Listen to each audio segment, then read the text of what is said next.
Hello and welcome back to the channel for the first part of my preview of Chapter 3 of Doctor Who Flux, Once Upon Time. Now this one is a bit later than usual in the week, apologies for that, but without further ado let's get straight into this deep dive of the synopsis for this episode and see what we can glean from it. So, time is beginning to run wild. On a planet that shouldn't exist, in the aftermath of Apocalypse, the Doctor, Dan, Yaz and Vinda face a battle to survive. And that's it.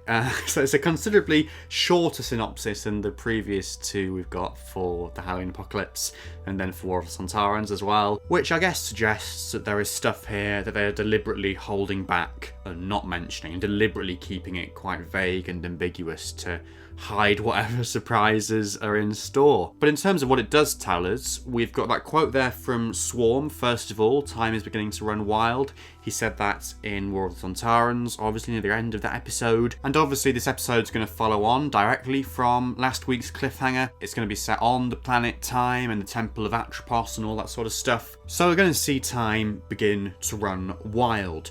Does that mean, I suppose, that perhaps we're going to get some non-linear storytelling? There are comments that have been made in a recent Doctor Who magazine interview about the episode being particularly strange and unusual and sort of groundbreaking in terms of its structure and form and format, and crediting the viewer with intelligence and trusting them to be patient in terms of the way that information is revealed to them. So perhaps we're going to see that here, sort of time running wild on the level of how this episode is presented to the viewer as well. Then that second sentence is interesting as well, the mention of an apocalypse and the aftermath of Apocalypse.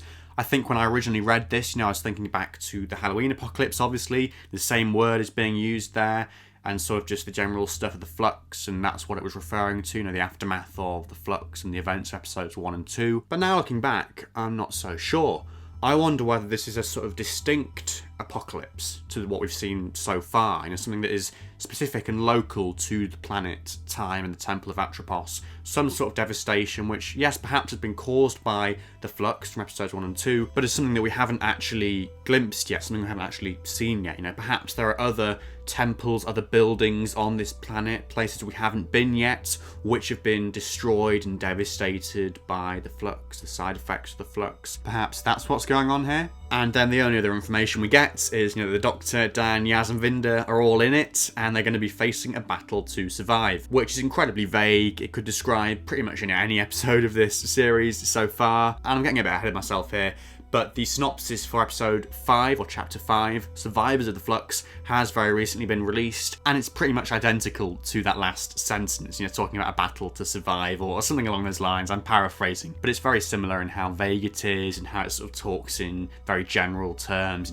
These characters are in the episode, and they're going to face a battle to survive, but that's all we're going to tell you. So again, I would hazard a guess that, in chapter 5, there is also stuff that they're deliberately not telling us about, just as is the case here. But I think that is everything that I can glean from this. Probably a shorter video than usual, to be honest, because it is a shorter synopsis than usual. As I say, I'm sure there is stuff here that they are not telling us about deliberately. But what do you think of this synopsis? What do you think it could be hiding? What do you think it hints to? Be sure to let me know in the comments section below, and I will see you very soon for the second part of my preview of this episode, which will take a similar sort of deep dive approach to the episode's cast list. Please do like the video if you enjoyed it, and subscribe if you're new, but otherwise, thank you so much for watching, and goodbye for now.